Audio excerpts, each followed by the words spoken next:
Réforme des retraites, quelle sera la mobilisation demain pour la deuxième grande journée de manif? Les 8 principaux syndicats appellent à manifester encore plus massivement que le 19 janvier. Combien de personnes dans la rue demain? Est-ce que le cap du million sera encore dépassé? C'est ce que souhaitent les syndicats. Selon les policiers, entre 1 million et 1 200 000 personnes pourraient se mobiliser dans la France entière. Il y a demain 11 000 policiers et gendarmes mobilisés partout en France, dont 4 000 rien que pour Paris. Elisabeth Borne a été ferme ce week-end.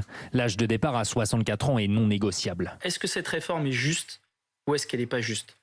Au fond de moi, au fond de mon cœur, je la trouve injuste. Donc au nom de ça, je me battrai à fond. Ce qui doit gouverner, je vais vous choquer, c'est la rue. Ce sont les travailleurs. Est-ce que vous êtes gauchiste de cette gauche paresse et bobo?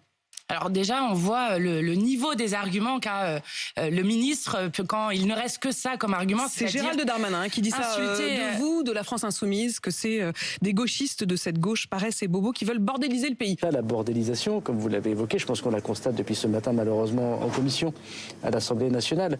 Pas assez de place, trop de monde, pagaille. Il est vraiment important que nous puissions changer de salle, ne serait-ce que pour l'ambiance, Madame la Présidente. Vraiment, je pense que c'est important. Je ne pouvais pas prévoir à l'avance que, effectivement, une partie, il faut le dire, notamment de la NUPES, serait massivement présente aujourd'hui. 3 semaines après le suicide de Lucas, sa mère s'est exprimée tout à l'heure. Elle estime que tout n'a pas été fait pour sauver son fils de 13 ans. Je suis désolée parce que je n'ai pas pu le sauver.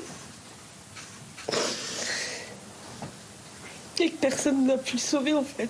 Il n'y a pas que les 4 jeunes, parce que il n'y a pas que eux, en fait. Est-ce que pour vous, le corps enseignant, l'établissement scolaire a fait suffisamment? Il aurait pu faire plus. Il y a des choses qui n'ont pas été faites. Donc oui, ils auraient dû faire plus. On est au-delà de la réactivité pour un parquet. Bien sûr. Vraiment, de mon expérience judiciaire, je peux vous le dire. On a l'ouverture d'une enquête pour non-dénonciation de mauvais traitements sur mineurs.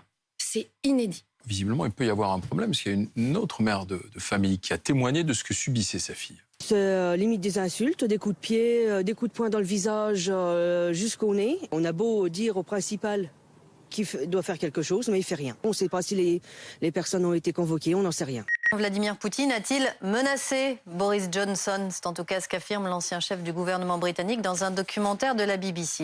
Et il a dit Boris, je ne veux pas vous faire de mal, mais avec un missile, ça ne prendrait qu'une minute ou deux, vous voyez? Ce que M. Johnson a dit n'est pas vrai. Plus précisément, c'est un mensonge. On est dans le poker menteur, on est dans un documentaire, Boris Johnson qui est très content de passer sur la BBC tout, mais tout ça pourrait être véridique. Pourrait, malheureusement, quand on connaît le message avec Boris Johnson, à force de mentir, vous savez, c'est un peu comme avec les enfants, on finit par plus tellement les croire.